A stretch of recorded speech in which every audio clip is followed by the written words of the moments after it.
Thank you. All right, good morning, everyone. I'm going to call this meeting of the Public Works and Transportation Committee to order. And we're going to start with the Pledge of Allegiance. Jeff, would you lead us, please? To the flag of the United States of America and to the republic for which it stands, one nation, under God, indivisible, with liberty and justice for all. Okay. And when Sandy is ready and when where are we going? I got to turn off her mic, turn on her mic. There we go. We'll do a roll call. Revis? Ballage? Here. Freeman? Present. Hickey? Here. Axley? Yes. Trinier? Present. We have a quorum. Okay. And I'm looking at this whole new format, folks, so please be a little patient with me. It looks a little weird. Maybe I should stick to the paper, right? The first thing we have is the approval of the minutes from the July 1st Public Works and Transportation Committee, and looking for a motion. Motion Hickey? Second. Motion Hickey, second Oxley. Can we get a roll call, please? Ballage? Here. Yes. Freeman? Yes. Hickey? Yes. Axley? Yes. Trinier? Yes. Motion passes. Oh, you know what? You are, because I see it on here, and Winfrey, I apologize. Miss Winfrey is here. Where am I? I'm like, what's going She on didn't here? mention, but. Okay. And All you're a right. yes, Denise? Thank you. I'm so sorry. Okay, so that motion passes and we're going to go on to new business. And we're going to start with the presentation by our director on the long-range highway transportation plan known as Our Way Forward 2050. And Jeff, take it away. All right, thank I you. see. Good morning, everyone. Madam Chair, committee members. We are finally at the end of our multi-year study of what we need for 2050, if you can believe, looking that far out. We've had a couple presentations on it over the years. So the consultant team is going to provide you an update, kind of like an overview of the plan, some of the recommendations out of it, so that we know where we're going in 20 years. And if there's questions at the very end regarding what you see in the plan, we'll take them and then we'll carry on. So I'll invite them up here to actually get through the presentation right away. That's fantastic. Thank you so much, Jeff. I have one question before they Yep. start. Were there any changes made along the way Over the course of the year or so, to the plan? yes. Okay. They've been refining it as they've been going along, yes. Very good. Yep. Thank you.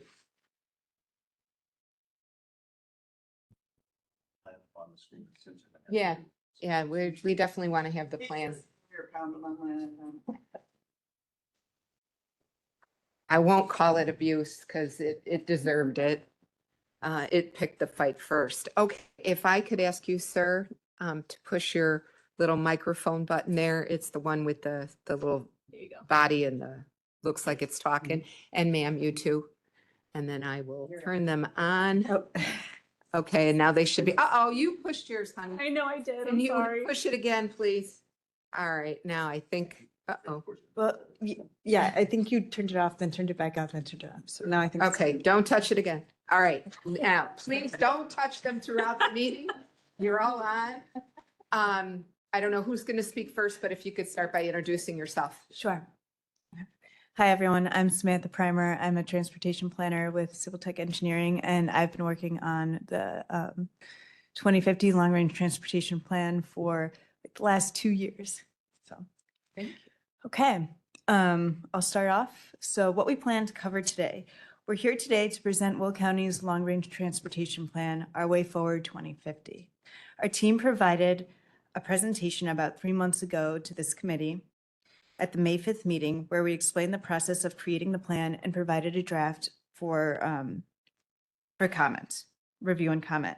We have a short presentation that covers the project timeline, approach and overview, public engagement, creating a model to plan smarter, determining and evaluating areas of need, financial analysis, and then Our Way Forward, which provides some recommendations and implementation strategies. And then we'll hold time at the end for questions.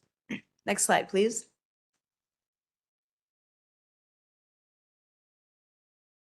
Oh, okay, so we'll go over, briefly, we'll do a quick overview of the project timeline and approach. Here we have a high-level overview of our schedule with deliverables as well as key meeting dates. You can see that much of the timeline has been grayed out as the majority of the project has been completed. We're in the final stretch where we're presenting the final plan to you all. The final plan is a culmination of the project milestones, including existing and future conditions, preliminary recommendations, and the draft plan. We've had 5 advisory committee meetings shown below in the orange boxes, as well as a robust 3-wave engagement process that we'll explain in more detail later in the presentation. Next slide, please. So on this slide, we've provided additional detail on the timeline of the advisory committee meetings, as well as board meetings. Along the side, you can see the makeup of the advisory committee, which included local transportation organizations, representatives from the Will County's Executive Office, as well as the Land Use Department, Will County Governmental League, the Forest Preserve, SSMMA, County Board leadership, as well as representation from 11 of the most populous municipalities in the county, and representation from Township Highway Commissioners as well. Next slide, please. Before we get into the details of the plan, I'll provide a brief project overview. Next slide. So what is a long-range transportation plan?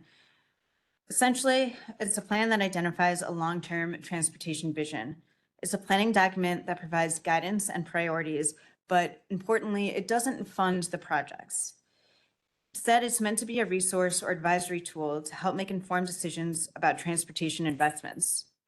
Plans like this long-range transportation plan provide grant support, strengthen applications for state and federal funding, and in some cases, plans like this are actually required for funding. It also provides a means for regional coordination and aligns Will County priorities with regional planning initiatives. This plan identifies Will County's long-term vision with broad recommendations, which then flow into the Transportation Improvement Program, or TIP, which provides a short-term plan with more defined project costs and funding sources with spending subject to county board contract approval. Next slide, please. Here we have a graphic to help illustrate how the long-range transportation plan and TIP fit into the planning life cycle.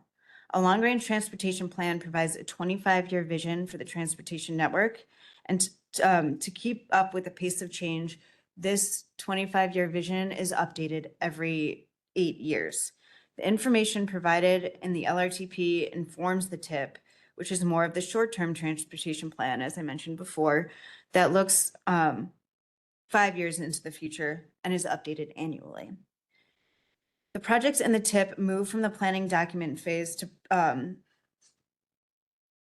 project engineering, which consists of the 3 phases shown on the right. There's phase 1 engineering, which is more preliminary engineering, phase 2 engineering, which is more detailed design engineering, and then phase 3, which is contract planning and construction. The yellow, orange thought bubbles are where there's opportunities for like heavy public engagement. So long-range transportation plan. Rachel will speak a little bit more in a second about our engagement efforts that went along with this plan. And then when you get to the project engineering phase, phase 1 really has a big component that's public outreach heavy. Next slide, please. So why are we updating this plan now? Well, a long-term vision needs regular course correction as conditions change. So these are plans. These plans are 25-year visions, but we update them, as I mentioned, every 8 years to try to keep up with changes and new technologies and things. So the previous plan, Will Connects 2040, was completed in 2017, and over the last 8 years or so, a lot has changed in the county that's influenced how people travel, including the industrial boom, so massive growth in warehousing and logistics facilities, population growth. Will County continues growing while other counties are declining. COVID impacts, no one in 2017 could have predicted COVID, which changed how, when, and where people travel. And then new technologies. So as we're all aware, technology and the speed of change, technological change these days is, things change very quickly. So in terms of transportation, that looks like electric vehicles, smart traffic systems, and changing travel patterns, to name a few. Next slide, please. And finally, how this plan will guide transportation improvements throughout the county. The plan identifies transportation needs based on data and community input, prioritizes county projects that can realistically be afforded, and coordinates with partner agencies such as IDOT, Metra, PACE, and municipalities. The next steps for the project recommendations provided in this plan include consideration in the annual TIP for projects along Will County facilities and coordination with partner agencies as they work on funding their own transportation investments in the county. While we plan and coordinate together, each agency is ultimately responsible for funding their own projects. And now I will pass it to Rachel. Hi, I'm Rachel Aziz. I am a community engagement specialist working on the project team. I have to joke that the last time I was at the county board meeting in March 2021, I was 9 months pregnant, and now I have a 15-month-old. The project's been going on for 2 years, thankfully not 17 years. So yeah, we've been doing a lot in that time frame. As Sam mentioned, community input is really essential to long-range transportation planning. So over this 2-year process, residents and stakeholders defined the county's vision and goals for transportation through 2050, and then helped shape the solutions needed to achieve those goals. The goal of a community-driven approach is to really ensure that the plan reflects transportation needs and priorities. So we conducted 3 strategic waves of engagement over these 2 years. Like I said, the first wave is establishing the vision and the goals. The second wave is gathering feedback on potential solutions. And the third wave collected input on the draft plan recommendations. Each wave included 3 to 5 workshops strategically located across the county, totaling 12 in-person events that reached a wide geographic area. We leveraged existing community events to maximize participation and supplemented them with targeted marketing on social media, municipal newsletters, and PACE bus advertisements. Beyond workshops, we conducted extensive stakeholder outreach, including the 5 advisory committee meetings that Sam mentioned, dozens of conversations with transit partners, township commissioners, municipal leaders, and regional organizations. We also provided multiple online engagement opportunities through surveys, virtual open houses, and an interactive mapping tool on the project website. Next slide. So this comprehensive engagement strategy generated substantial participation. We had 600 people engaged with us at workshops. We had 1,700 total survey responses across the 3 surveys, over 3,000 website visits since the project launch, and 100 stakeholder comments on the initial draft plan. Additional engagement included 76 virtual meeting attendees, over 200 location-specific suggestions on the online mapping tool, and 184 comments on the virtual sessions. So on the next slide, these are just some pictures from our outreach and some of the communities we visited. We use family-friendly activities like priority voting and sticker exercises as conversation starters to engage residents of all ages. They're a simple way to open the door to deeper discussions about transportation challenges and encourage participation to provide more detailed feedback through the online surveys and mapping tools. The result was rich, comprehensive input that reflects how transportation impacts the daily lives of people across Will County. All of the materials, survey results, and comments are available at ourwaywill.co/materials. So 2 years of engagement revealed some consistent community priorities that directly shaped the plan recommendations. Residents emphasized safety improvements, particularly for pedestrians and cyclists, wanting better infrastructure to connect trail networks. They called for strategic truck traffic management to reduce neighborhood impacts while supporting freight movement. They requested enhanced public transit options and improved first and last mile connections. They wanted strategic roadway improvements to address congestion without compromising community character. and they consistently advocated for sustainable transportation options that support environmental goals. So these priorities directly inform the computer modeling that Brian will speak to next, and the plan's system level recommendations, ensuring that the values of our communities guide future transportation investments. Thank you. Awesome. Thank you, Rachel. My name is Brian DeSalle, and I am the lead traffic engineer and modeling and traffic modeler for the project. One of the main tasks in developing Our Way Forward 2050 was to update and enhance the existing Will County travel demand model. Travel demand models are used by planners to predict future travel patterns and volumes based on anticipated population and employment growth. These models were originally calculated by hand, but now use computer-based software packages due to the complexity and data needed to develop more accurate travel forecasting. That was still there. The introduction. The introduction to it. Yes. Great. So why construct a specific travel demand model for Will County? The Regional Travel Demand Model, which is curated by the Chicago Metropolitan Agency for Planning, or CMAP, is best suited for large-scale regional planning and can miss nuances when you get down to the county or local level. With a county-only model, it can be developed at a higher scale and fidelity and can be updated more frequently, allowing for the county to make changes in real time to adapt to different travel patterns, different technologies, and those type of impacts. That allows it to be ultimately more accurate in its forecasting for what's going on within the county specific area. The county. I do want to just interrupt you for a Uh-huh. second. When you talk about this at the county level, do we have like sensors or monitors somewhere? How do you get the data for where people are driving?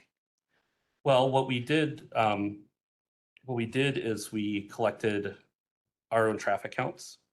Okay, And what we do with the model, with the existing model, the cutout of the regional models, we take our traffic counts and we calibrate the county level model to make sure that's reflecting accurately what's going on today. okay, so you do counts. Yes, we do. That was important, and you didn't mention that, and I think Sorry. that's. Well, really I was getting to the calibration sorry. part. That's Let me be no quiet. problem. It's okay.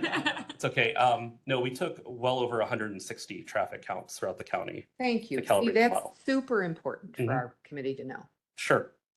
So the county model starts as a subset of the CMAP model, but then it's modified and calibrated to make it more tailored to the county itself. For example, the map shown here, you can see the difference between the level of detail for the CMAP model compared to the county model. Basically, it's taking all the CMAP areas that they look at to forecast and basically multiply them by 4, or in the case of the higher population areas, even by 8, to try to get a better feel for where people are going.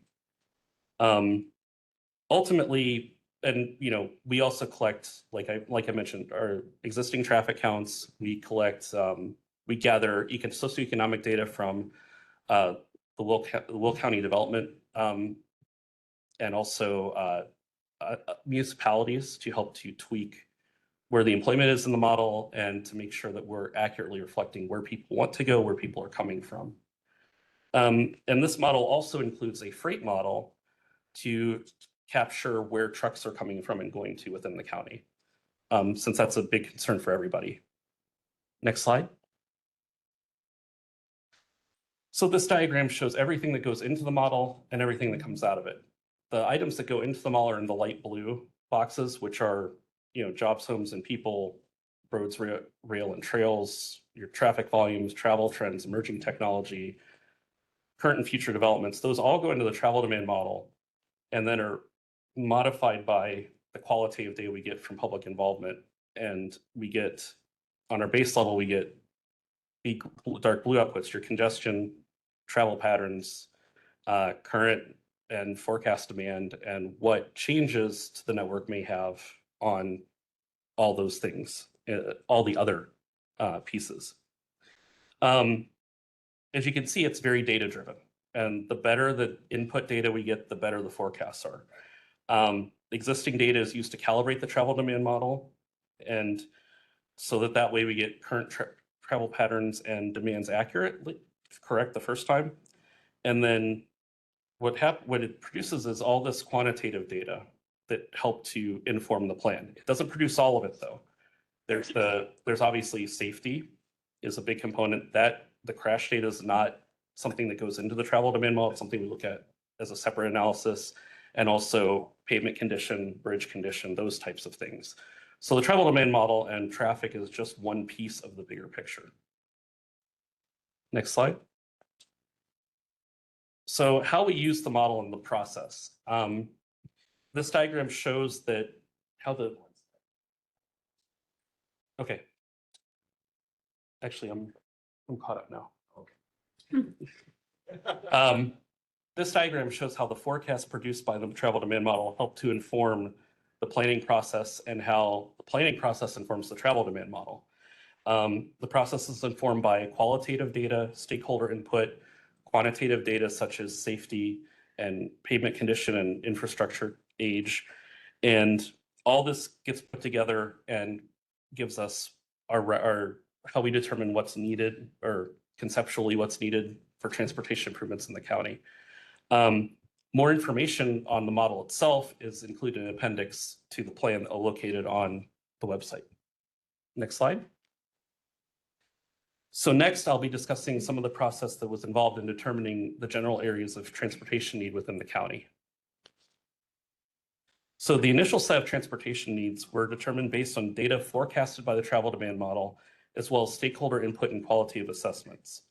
The process was completed through the lens of the goals and objectives of the plan as listed in under the second bullet point.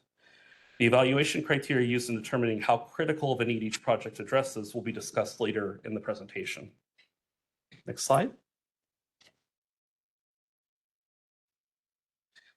So to develop the project list and policy recommendations, we took an everything but the kitchen sink approach, which included projects to address needs from the needs analysis that came out of the travel demand model, and also projects from WillConnects 2040 that have not been completed to this point.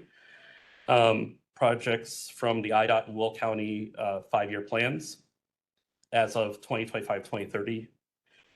Projects provided by municipal stakeholders, either projects that are being funded by the municipalities or projects that the municipalities would like to see that are on their radar to complete on their network. Projects selected by the public during public outreach, especially with pedestrian and bicycle projects. And also projects included in the CMAP on to 2050 plan that are considered to be fiscally constrained. In other words, CMAP has determined that there's going to be money available regionally to build those projects, and that there's a high likelihood those projects will be completed. The initial draft list was about 225 projects, which was narrowed to 185 based on initial stakeholder feedback. These projects were then reviewed and the list revised based on that feedback, and that went into our draft plan. From that draft plan, we gained more feedback from community open houses and the advisory committee, and we ended up with a final list of 210 projects, of which 48 are on the county network. We've also included 13 policy recommendations to kind of guide the planning and project development going forward. Now I'll hand it off to Eric to discuss how the projects were evaluated based on how they address the county's needs as viewed through the lens of the plan's goals and objectives. All right. No. Okay. I almost broke everything. 3-year-old granddaughter. No, that's the kind of guidance I need. My name is Eric Keppel, and I've been supporting all planning elements of the plan here. Also, Madam Chair, I like your shirt. Oh, of thank course, I should have worn my pin today. So if we move on to the next slide and the next slide past that. So once we have the set of projects that Brian's been talking about here, the team evaluated that project list against its ability basically to move us towards the project goals that we developed kind of at the beginning of the project, working with the stakeholders, the public, and the advisory committee.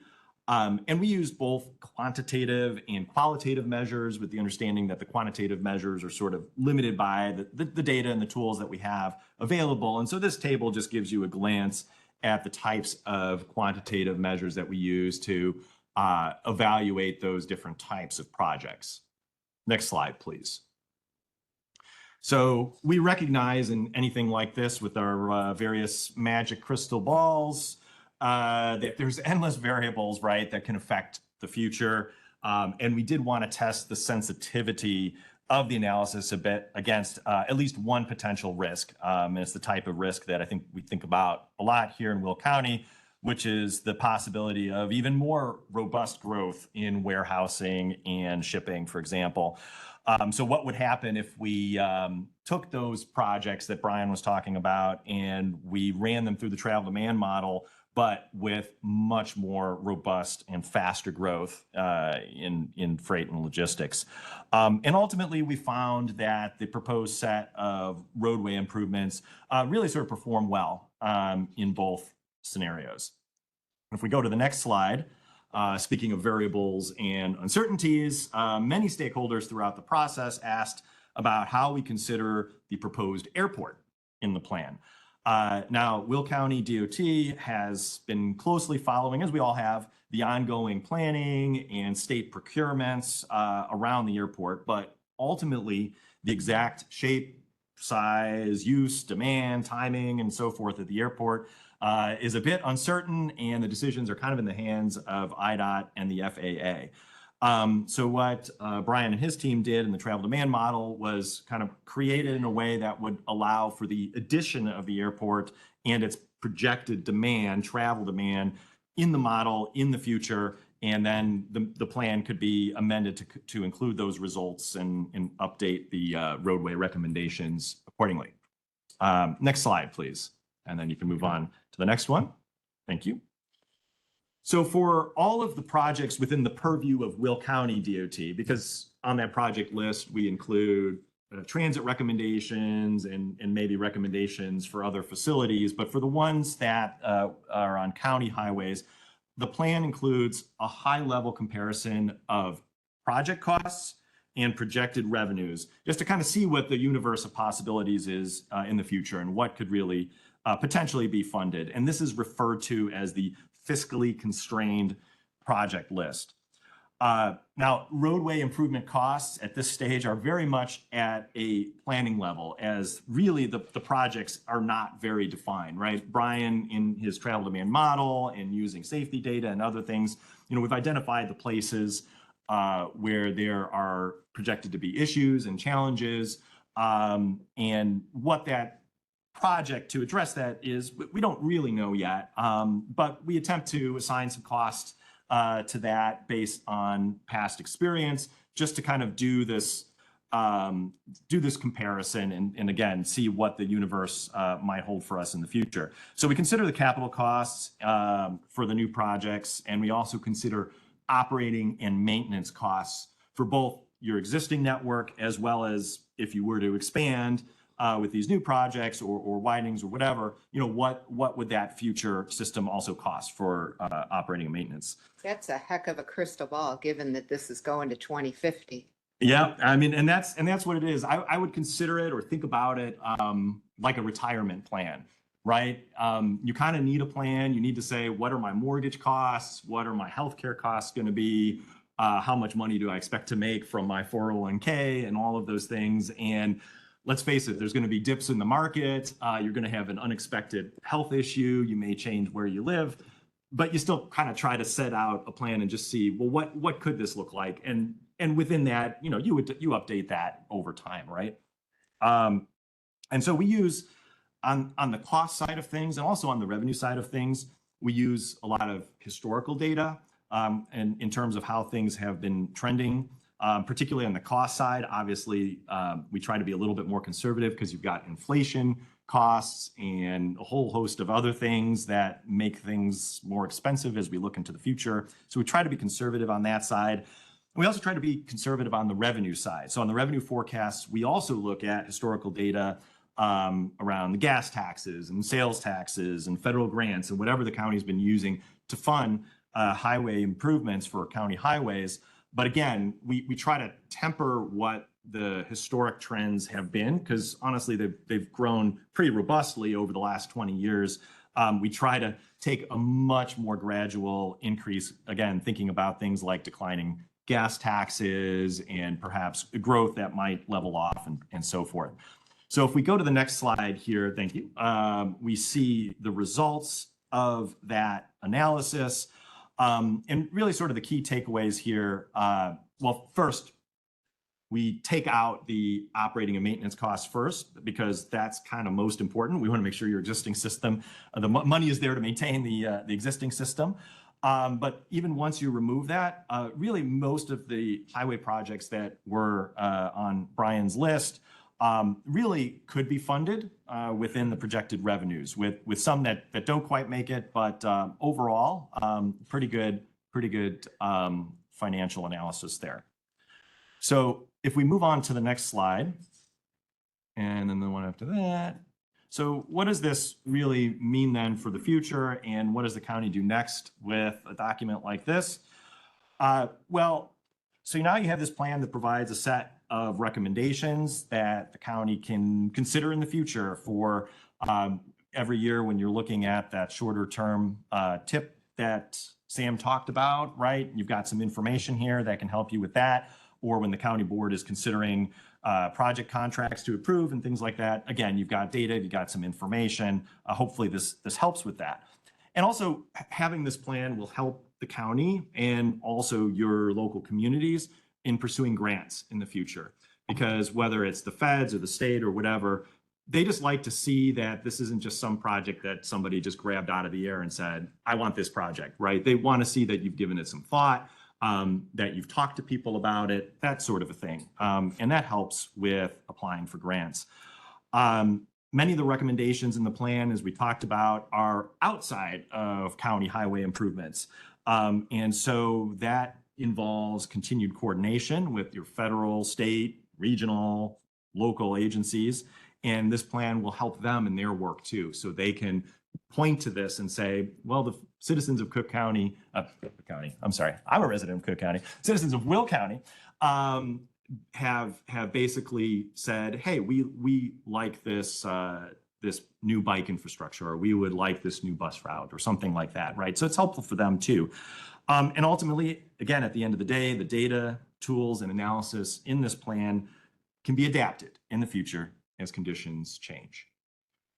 So I think with that, we'll wrap it up. There's always a lot more to talk about, but I think at this point, we can open it up for questions. Okay, well, I'm going to get us started. I want to remind everybody on our committee that I truly believe in the committee process. This is where the rubber meets the road. We make a decision about how we want to move forward, and we should respect that when we move forward, and it goes to the full board. I also believe that it is a board member's duty to be involved locally, that it's your job to get out there and know what your community members are willing to accept and what they're against. And I would continue to encourage folks to be involved locally so that they know what is going on with the residents in their community. I have a number of questions, so I'm not sure who's going to answer what.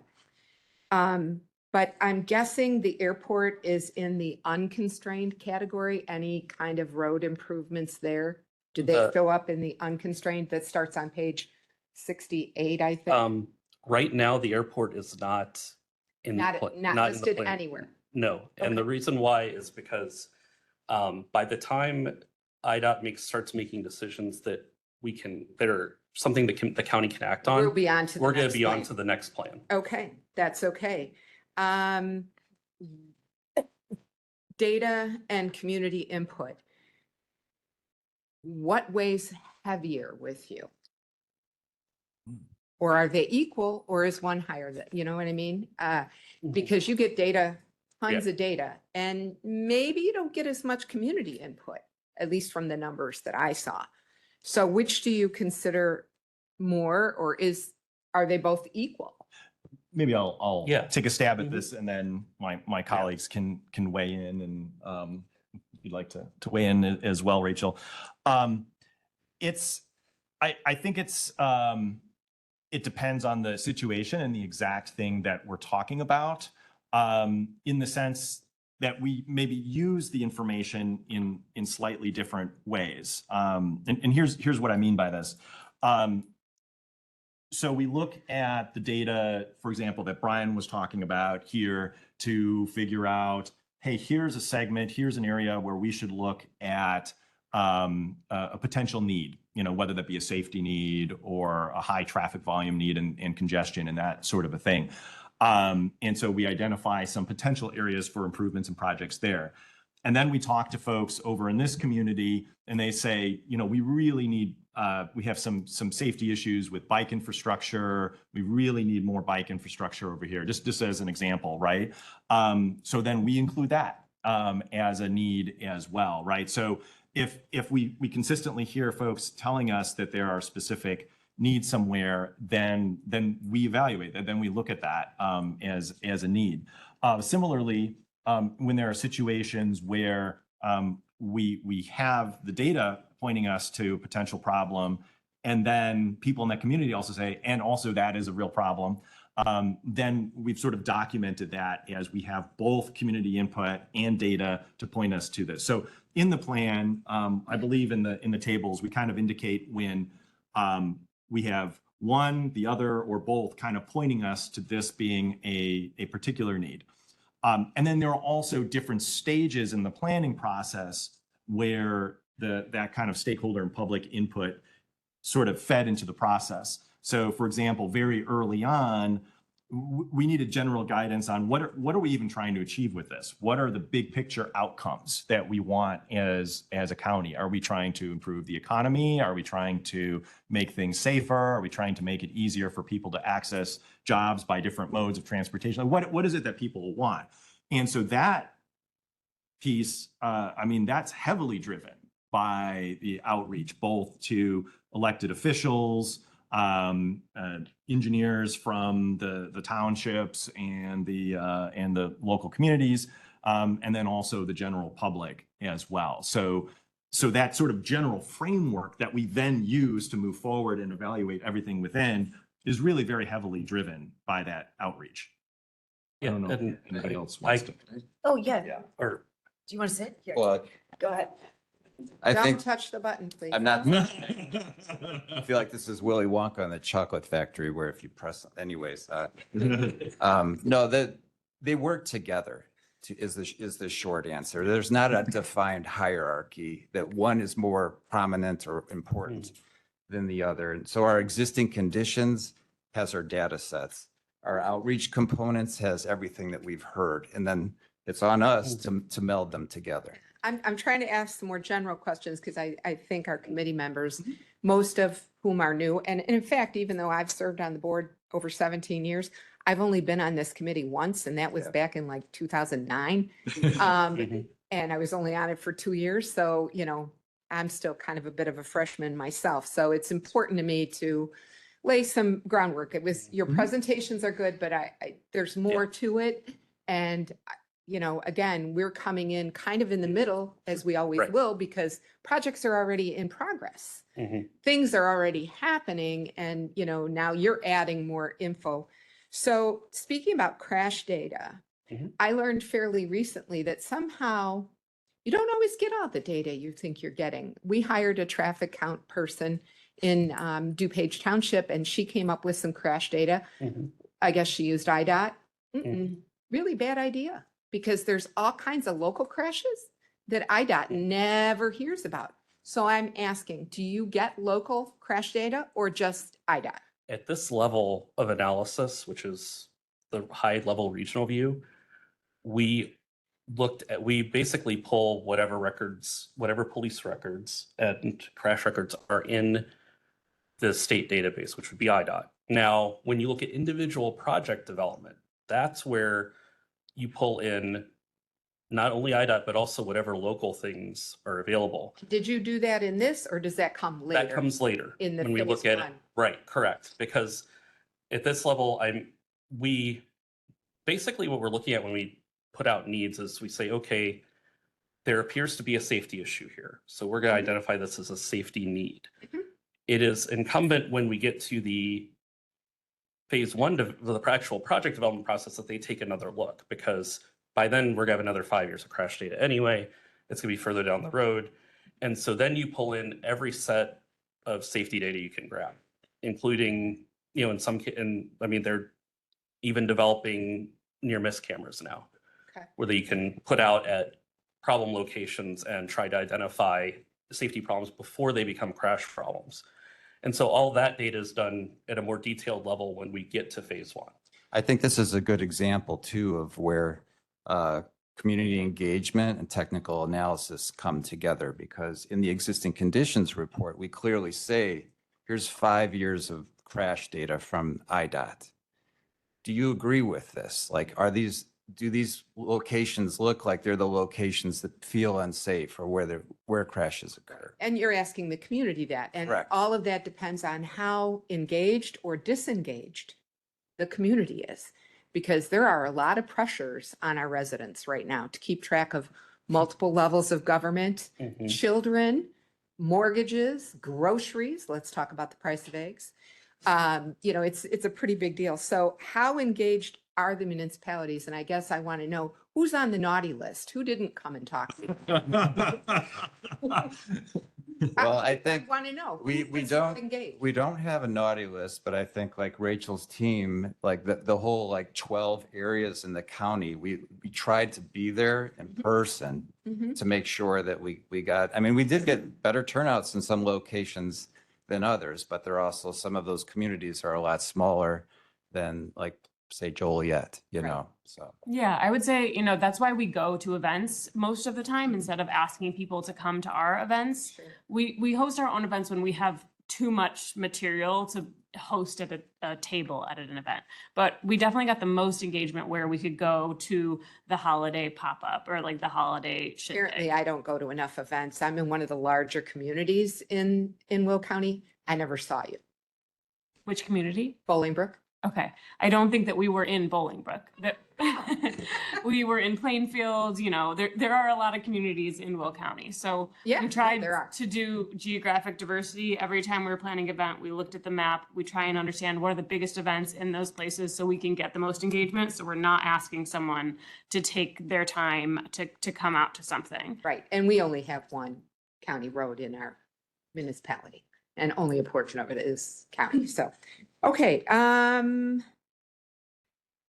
guess the only other thing that I did not see in your report, and I am curious, or maybe it's two things. One, the number of comments per project, that you listed in the fiscally constrained, which is very counterintuitive.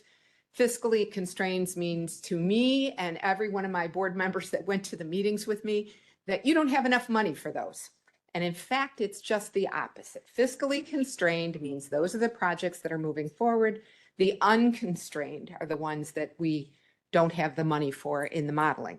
So I'm curious about the number of comments per project by the public. And also, I can't tell from this what changes, if any, were made from the beginning of your process in 20 whatever to 2025. There's no way for me to see that on this document. And I'm really looking at page 66, 67, 68, where the actual projects are. So those are my two questions. And then I'm going to take questions from our committee members, because I'm sure Well- they have even more than me. The one thing I can say about the revisions to the project list, our final project list is our 19th version of it. So that's how many times we revised it from the beginning. Those aren't all documented in the plan, but we went through and we took comments from municipalities and added or deleted projects. We took comments from the county staff and added or deleted projects. It was all a matter of, it was an evolving document. And so what you're seeing is the 19th version of that document. So if I go back to my meeting minutes from the first time we heard this, I It'll would be a be able to different pull version. that document. Yeah. I will do that, sir. Thank you. Yeah. All right, member Hickey, let's see if I can get you on here. Okay. Thank you. And thank you for coming and giving us all this information. And thank you for explaining fiscally constrained to me like 16 times. I really appreciate that. Very slow learner when it comes to that. I understand that this has a lot of uncertainty built into it, and I'm not sure who to direct this to, but when you talk about working with partners like Metra and PACE and RTA, we're well aware that there's a lot of uncertainty in that area. Can you help me understand what you did to plan for that? Yeah, that's a very good question. And even, I mean, even just beyond this project in our own daily lives, we're all on the edge of our seat, seeing what's going to happen with all of this. So from the financial analysis perspective, that focus is really on things that are under the control of Will County government, right? Which is not Metra and not PACE. So really that portion, we didn't do a financial analysis for their finances. This is really just recommendations for them to take away. And hopefully the county can work with them in the future to say, implement an improvement on bus service or in Metra service and so forth. But you know, the caveat there is, like everything, it is contingent upon the funding that they will have available in the future to keep the current service running, let alone perhaps make expansions. But we've documented what, at least basically what we've heard and also the analysis that we did, what we believe is the the things that they should be aware of that are important to the county. Thank you. You're Any, welcome. any other questions? Really good No, question. that's it. Okay, Member Balich. You have, whoops, I think I just hit, can you push it again? I'm sorry. I got a glare over here. It should be on now. I have a few questions. You know, like the first thing when we talked about the 5-year plan. Well, back in somewhere around 2013, I don't know the exact year, just starting on the board, I think it was 2012. And there was a public hearing for 143rd Street. I'm just using that as an example because it happens all over the county. So the people on 143rd Street all were very upset. They lived there. So I get it. You know, not in my backyard type of thing. Well, the rest of the people in the town didn't really go to that public hearing. They didn't see any problems. You know, they didn't even know about a lot of them, you know, so they didn't come. But all the fire department and the schools, everybody that was along that road was upset about the raised barrier meetings. And so then I was on the board and then I was able to get those removed. But that was the biggest issue. The rest of the town didn't really know it was going to happen or what was going to happen or what it is. And at that time, there was no 159th Street and 355 had just been put in now. I think it was about then. So the traffic patterns were different, way different. And so when I'm looking at it, I'm thinking, well, if you have a 25-year plan, you have no clue. Like you said, a crystal ball. So, and you said that in the presentation, that's very important. The 25-year plan. So who's going to come to a meeting about a 25-year plan when they have no clue what's going to go on? So you're going to get a handful of people that are upset probably because they live in that area. And they might be dead in 25 years. They're talking a long time. And they might sell their house. And then new people come in, they have no clue about it. So, you know, to me, the 5-year is the most important. But even with the 5-year, you have to take in consideration that now people are starting to realize what's happening. In the case of 143rd Street, the entire town from the north side to the south side, from west to east, everybody is angry about it.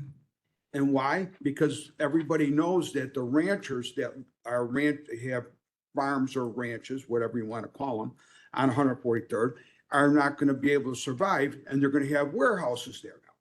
Because who's going to buy the property? Mr. Balich, can you So get to a I'm just, question? the question though is, why is it that, you know, you consider the 25-year plan so important compared to the 5-year plan? And then maybe we should have a 2-year plan, you know, where after, you know, 2 years before we start getting contracts, we go out and we look at it again and we actually go to the communities and then you'll see how many people like it or don't like it. And then you don't waste your money. Well, why is it that we do it like this?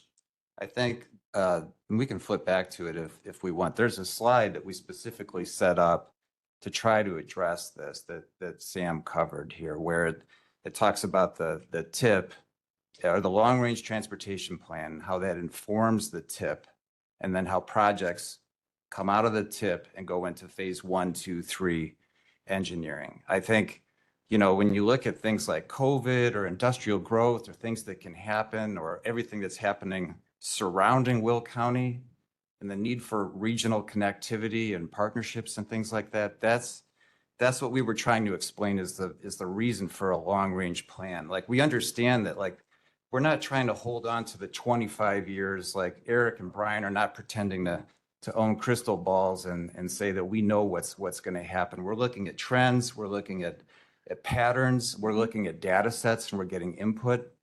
The long-range plan is updated every 8 years. The TIP is a 5-year plan that's updated yearly to be able to pivot for the things that you're Yeah, mentioning. I get that part, and that I think that's good.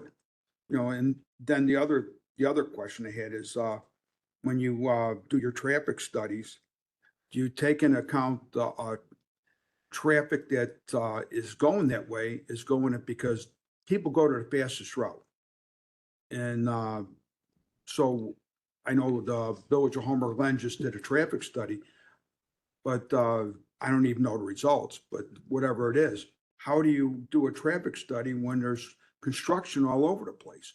So people are just trying to figure out and then not only in Will County, but like all those cities or municipalities or townships that border on Cook County, which there's a lot of them, they do work there and we don't, we're doing a traffic study. We're not looking at what they're doing. They're causing the traffic to move to a different direction. No, for sure that adjacent construction projects can influence traffic patterns. And that's one of the benefits of the investment that you all have made in having this travel demand modeling is that modeling is not going to look at, okay, that there's an isolated water main improvement on this road, or if they're maybe doing an improvement at some junction on Whole city of Joliet. I-355, something like that. It's going to assume Bridges. ideal conditions. It's not going to assume that there's 12 inches of snow that day. It's going to look at regular travel patterns in the network with the data sets that have been fed into it to look at those things just for the reasons that you mentioned, because you have to be very careful when you do traffic studies that to know what's going on adjacent that's influencing your core. And to build on Mike's comment, the good thing about the county having their own travel demand model is that they could, if there's a closure on an adjacent roadway, they could go into the model, close that roadway and see what the effect is. And that way you can kind of make adjustments if you need to because of things like that. That's the benefit of the county having their own submodel as opposed to having to constantly rely on the regional model, which can be lag behind in updating things, or it will not account for localized events like what you're describing. Okay. Thank you very much for your question. I have one more question. Okay. South Suburban Mayors and CMAP. That's not Will County, that's Chicago. South Cook Suburban is County. us. Huh? South Suburban is Will County. Yeah, well, they also have Cook County. And so in a lot of cases that towns that border on Cook County with their roads, the Cook County mayors want the roads to go in so that there's more, it's a easier access to get into their town. And we're like, I use in 143rd because I'm real familiar with that project. 143rd Street goes from Archer, like a little west of Archer actually, but Archer all the way up to Will Cook Road. The only people that really benefit from the eastbound movement would be Orland Park, Chinley Park, then keep mowing up east. So, they have a say what, if you were going with South Suburban mayors, that's why at the time, that's why all the mayors were saying, oh, yeah, we like this. Of course they like it. It's not their problem. And then CMAC, the same thing.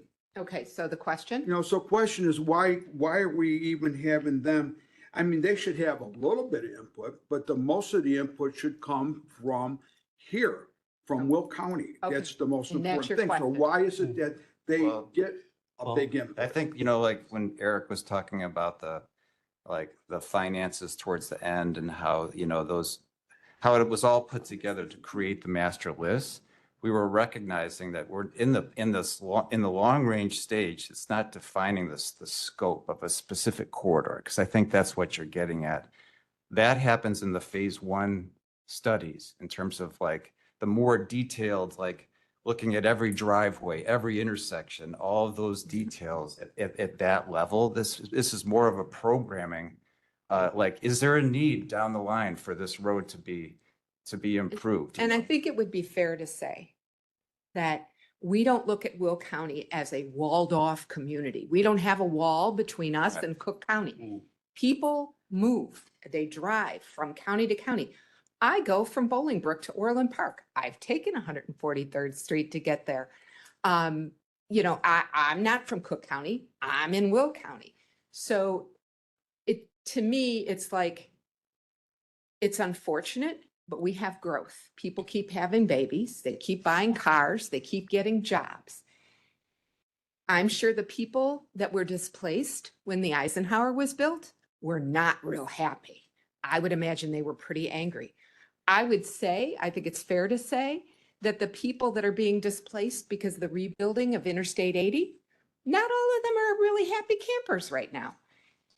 I would say the same thing happened when Interstate 355, the tollway, went north, and which is why we never got the Route 53 extension going all the way to Wisconsin. I don't want to use the word NIMBY, but it is. I mean, people in Bolingbrook were not happy when the 95th Street extension went in because it cut through their backyard or what they perceived to be their property when it wasn't. It is a fact. Things change, growth happens, and your job that we hired you to do is to advise us on how to best deal with the expansion of humans and cars.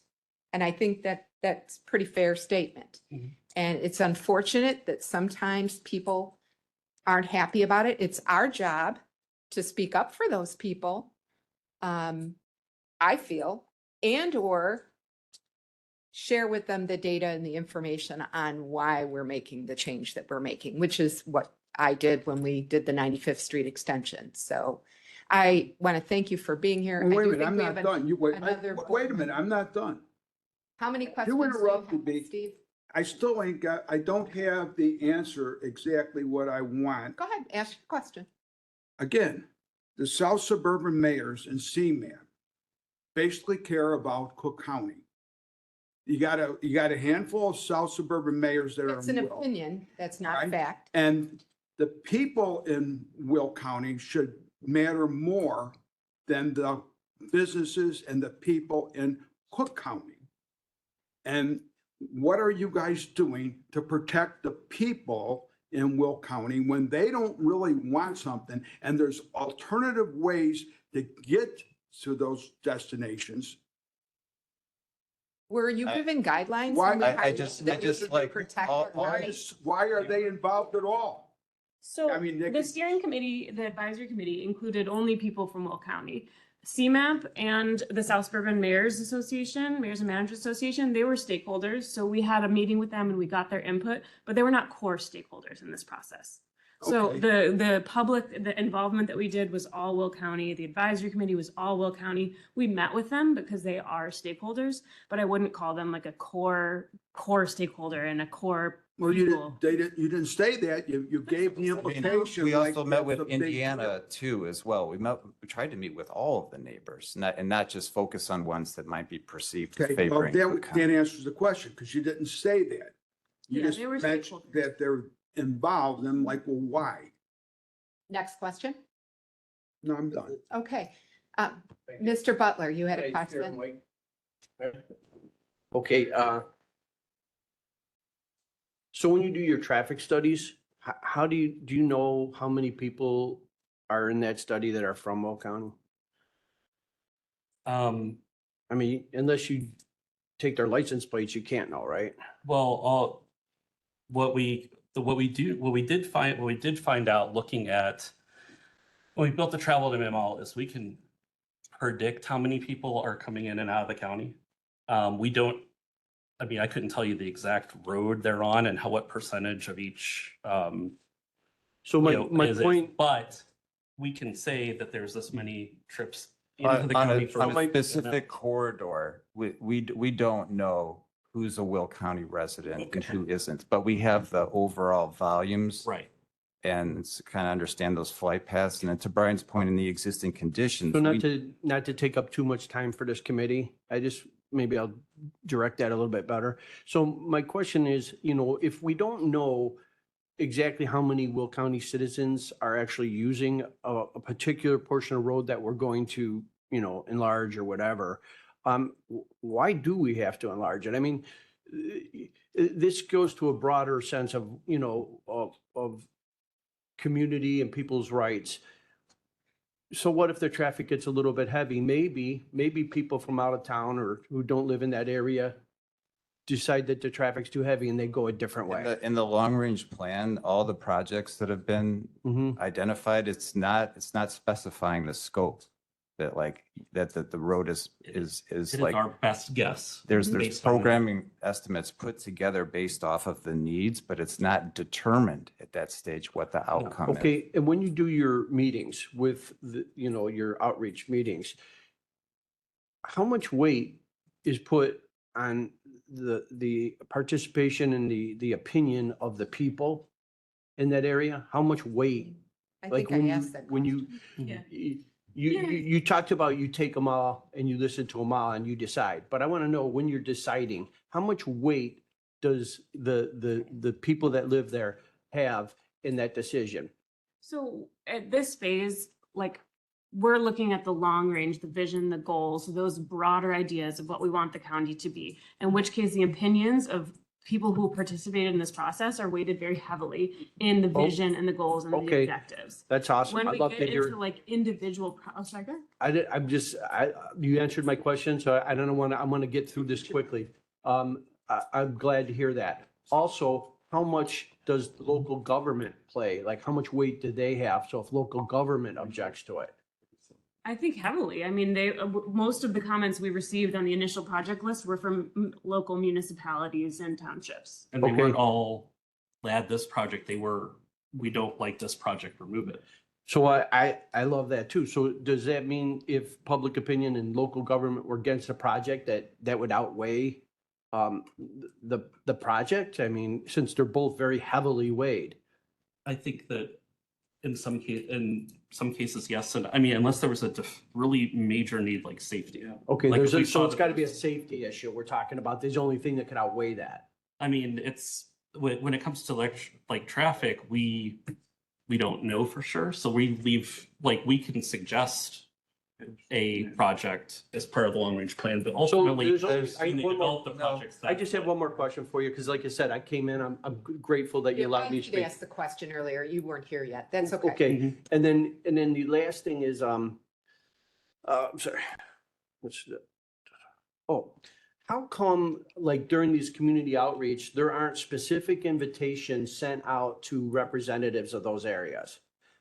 Because we're looking at such a long range, big plan. Like if we're looking at, if people come out for a specific roadway, they want to see detailed drawings of what that's going to look like and it's how it's going to impact them. And we don't have that.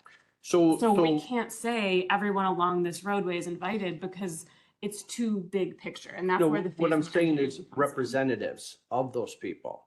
Oh, they're always invited. They're not specifically invited to those things. There's broad like announcements put out just like everybody else. But what I'm saying is, it seems like, when you're talking about community involvement and stuff like that, if the representatives of those people in those areas were, at least reached out to personally, like given the invitation, then they could go to their constituents and talk to those people to make sure there's more participation. And if not, at least when people are wondering why they didn't know about it, you'll have someone to blame.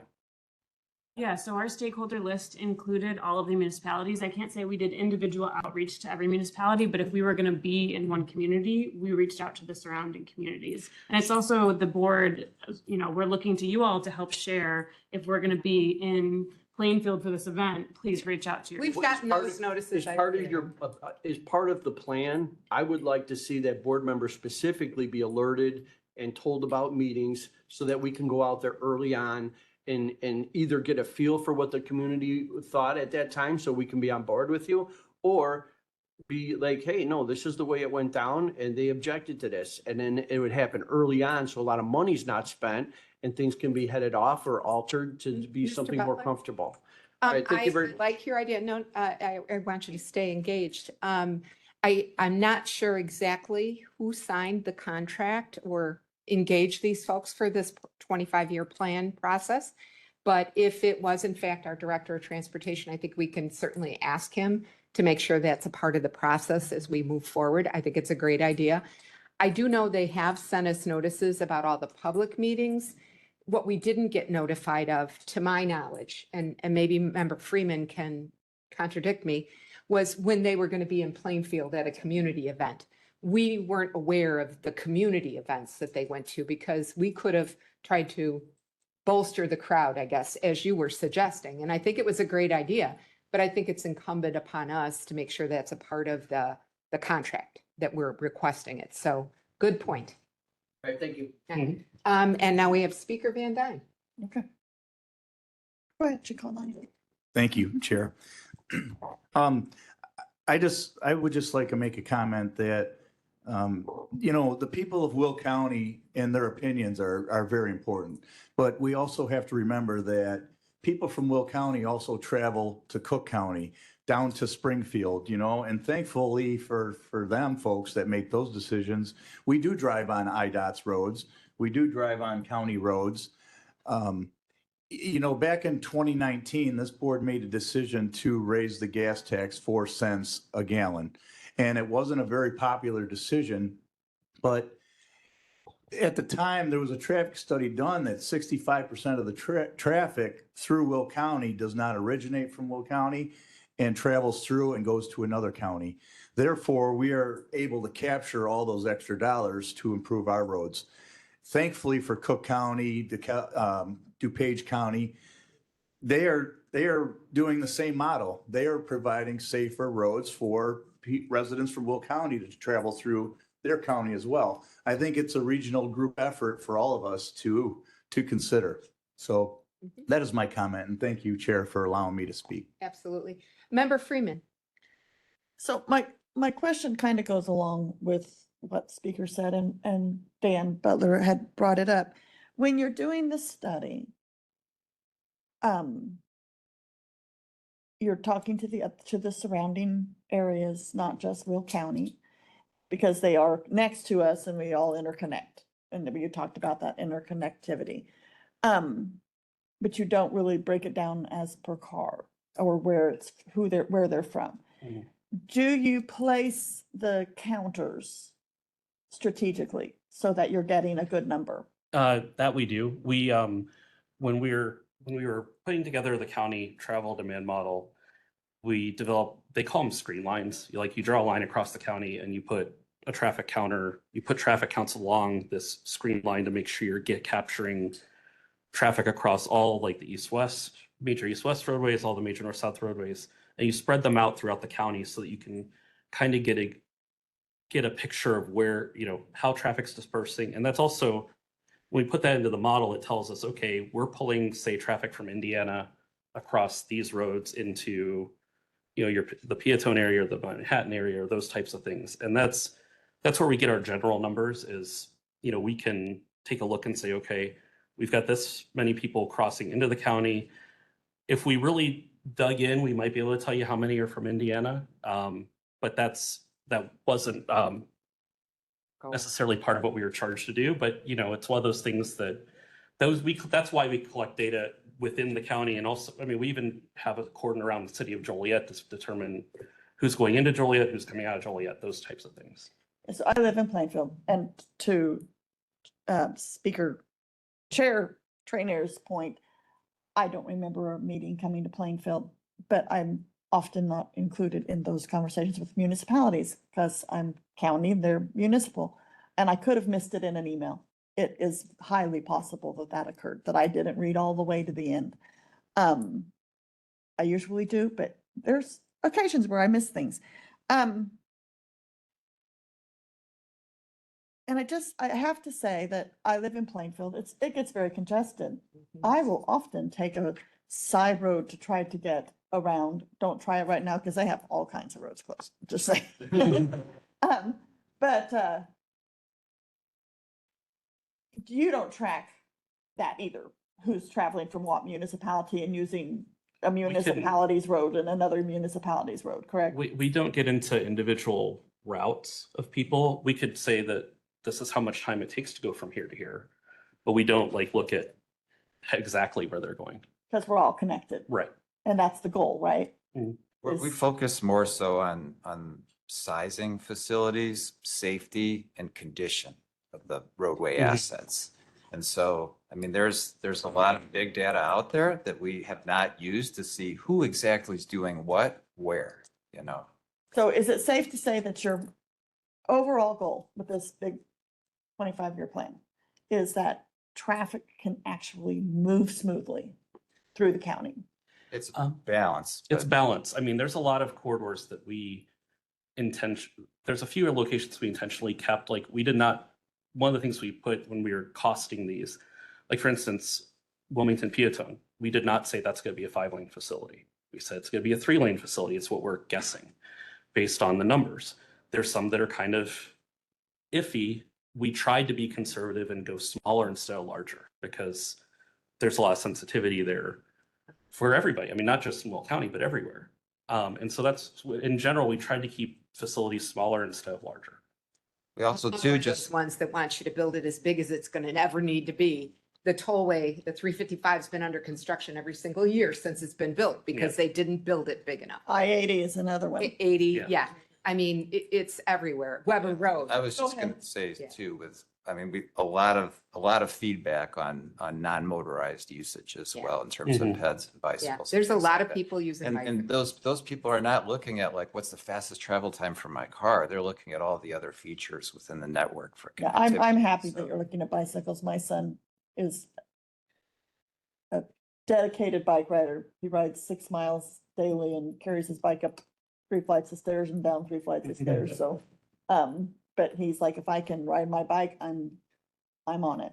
Anything else? Nope, that's it. I thank you. Member Hickey, you've got one more question? Yes, thank you. I'm using up my last question here.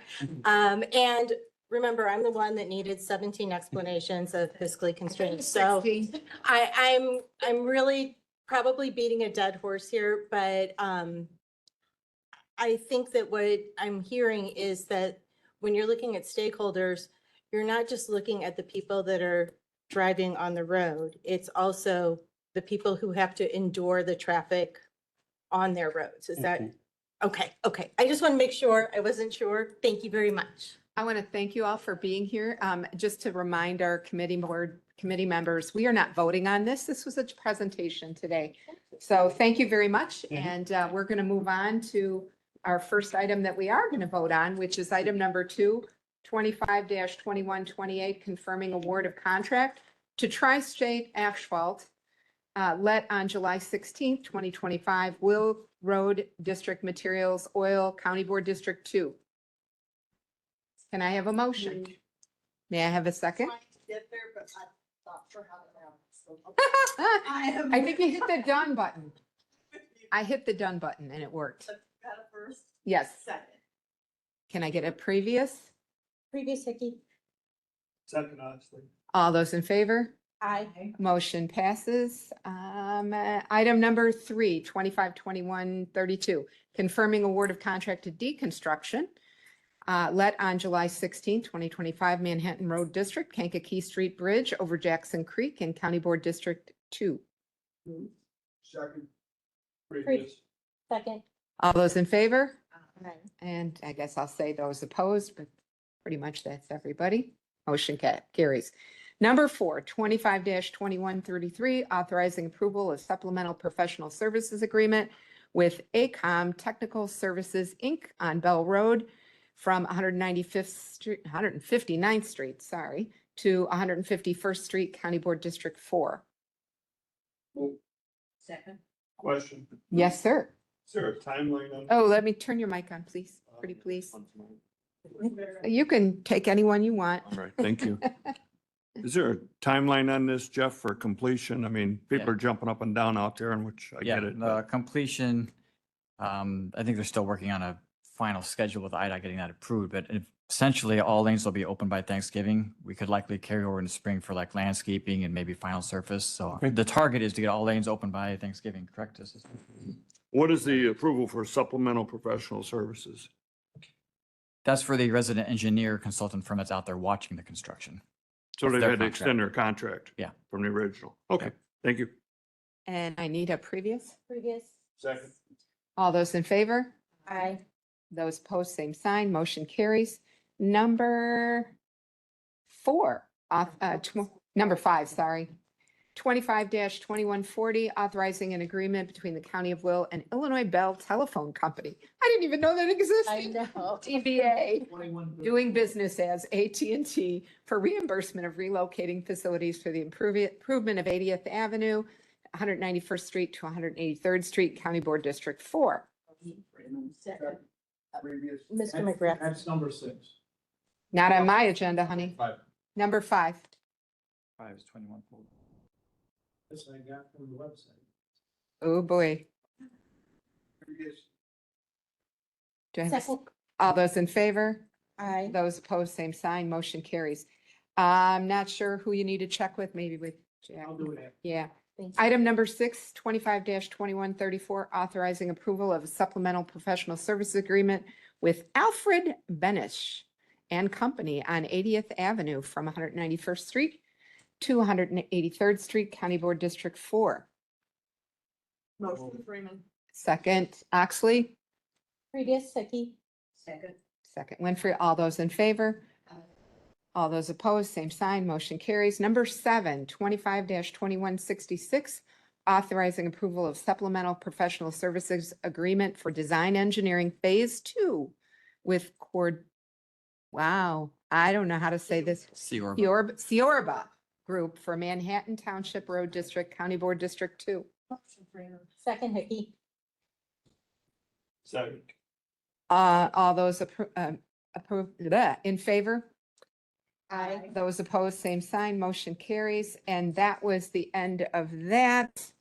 I don't have any other new business unless some of the committee members do. Any questions, concerns? Okay. Number 8, State's Attorney discussion. He's got nothing. Number 9, Director of Transportation. Yep. No, this is just a repeat of the notice we had last month. The meeting's actually tonight, so we thought it important to make sure it's back on there one more time so everyone knew. Oh, the Hills, Cherry Hill, public. Yeah, I Yep. was hoping to make it. We'll see. Can I ask what district that's in? 6. 6. I think we heard from the peanut gallery back there. Mr. Brooks. So I've heard 4 and 6 and it's on the edge. Where is? It's multiple. It hits multiple districts. Okay, eastern edge of 6, butting up to District 4. And that is tonight at the Knoll Park Recreation Center, which I understand is just a beautiful place to be, from 4:30 to 7:30.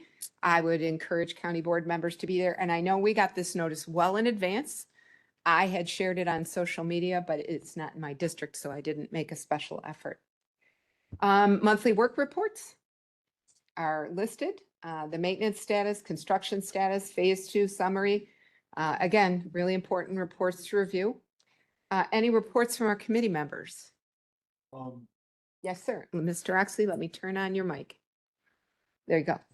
There's been a lot of rhetoric about the 143rd Street, and it's subject to a few things. Sherry and I met with staff, and then Steve and I have talked about this. I think subject to a couple things, we have an agreement on that. Is that correct, Steve?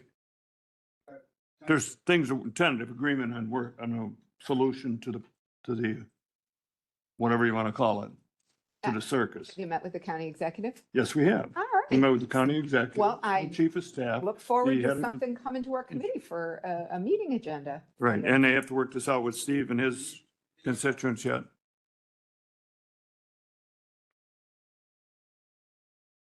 Jim Richmond and I are meeting with them after capital improvements. Okay, well, maybe something it's- will come forward out It of appears to be a pretty fair and equitable agreement, and hopefully we can move forward.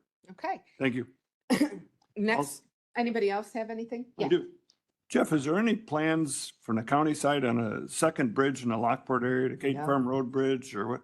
Because my concern is traffic gets worse every day. And also they're going to shut that bridge down in a couple of years and repair the whole thing to 9th Street. Is there anything in moving forward with a bridge, or what can I tell people? There's nothing moving forward at present. County spent many, many, many years on the Keaton Farm Brucewood corridor with a proposed crossing, but that was ended a couple years ago. That study was concluded. Okay. So that has. I think we should turn that over to the tollway, let them bond for it and do it. Charge a toll. Great idea. I love it. It'll get a lot of use, probably even more than the Hoboboro Bridge. And maybe we can get cut in on a few cents of that. Yeah, I'll take a cut. Okay, public comment. Christy Nauser? Come on up, hon. And if you sit in the middle chair, the microphone's already on. Jeff was nice enough to leave it on for you. Yeah. I do understand, and it's a little chilly in here sometimes. No, just Sitting too. Yes. My name is Christy Nasser. I own Chrisland Farm on 143rd Street in Homer Glen. I'm here to talk about 143rd Street widening. I apologize. Well, I really don't apologize for my attire right now because I own a farm and I have animals and I represent all the people on 143rd Street that cannot be here during working hours. So, which is very difficult for them. But because we are just one of, there's another person here for 143rd Street, does not mean that we are not here and concerned about the widening of 143rd Street. I will lose a lot of my property. I have almost 1,400 feet on 143rd Street. And also, I believe King Road will also be in fact impacted, and I'm on King Road too, so I have 31 acres there. So I'm here just to say, please do not go forward with this project. Let's leave the street alone. I'm here representing Homer Glen. Homer Glen is trying to be its own unique little municipality, and I think we should let it do that. We've done the night skies. We keep it more rural, country atmosphere. I'm going to be 72. People think I'm crazy, still trying to fight for 143rd Street with all my animals. I should sell it, get out of the area. But you know what? I love the area. I love the community. I love the people. I love everything that they represent. I'm going to stay there till they take me and bury me on the back 31 acres for crying out loud, because I want to keep it as rural and country as possible. So please, please, please do not go forward with this project. Let's just leave it alone.